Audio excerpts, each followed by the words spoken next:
की राजनीति से ऊपर उठकर देश के लिए फैसला करने का जिगर चाहिए था।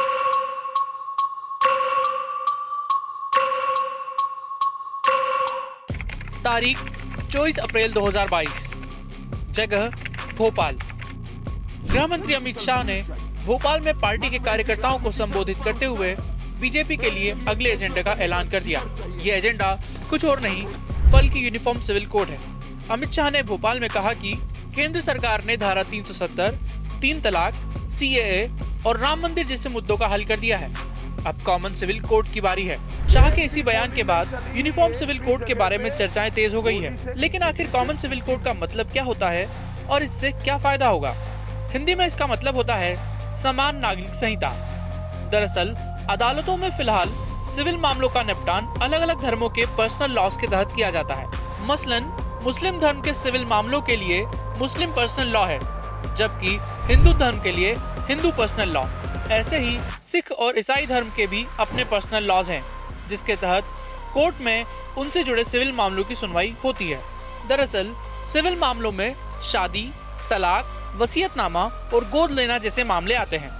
अलग अलग धर्मों के लिए अलग अलग नियम बने हुए हैं, जिनके तहत कोर्ट में सुनवाई की जाती है।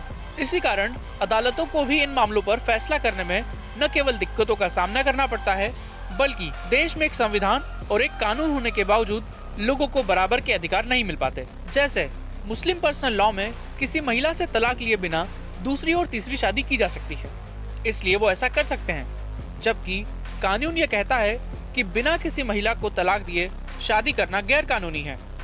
लेकिन मुस्लिम पर्सनल लॉ के चलते वो ऐसा कर सकते हैं। इसी तरह अलग अलग धर्मों में अलग अलग नियम हैं, लेकिन यूनिफॉर्म सिविल कोड के आने के बाद पर्सनल लॉज नहीं चलेंगे और केवल वही मान्य होगा जो देश का संविधान कहता है। इसके बाद सभी धर्म के लोगों के सिविल मामलों का निपटान एक ही कानून के तहत किया जाएगा, जैसा अभी CRPC की धाराओं में होता है। हालांकि ऐसा नहीं है कि केवल केंद्र सरकार ही चाहती हो कि देश में समान नागरिक संहिता लागू हो। सुप्रीम कोर्ट खुद भी कई बार कह चुका है कि देश में सभी धर्मों के लिए एक समान कानून लागू होना चाहिए। आश्चर्य की बात यह है कि जब देश का संविधान बनाया गया था, तब भी इसका जिक्र किया गया था।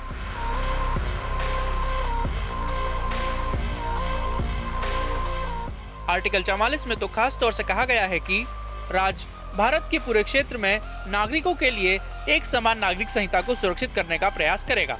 लेकिन पिछले इतने सालों में सरकारों ने इसे लागू करने की कोशिश नहीं की, जबकि बीजेपी 2014 के पहले से ही सत्ता में आने पर यूनिफॉर्म सिविल कोड लागू करने की बात कहती रही है। इतना ही नहीं, मोदी सरकार ने पहले ही विचार करने के लिए इसे लॉ कमीशन के पास भेज दिया है।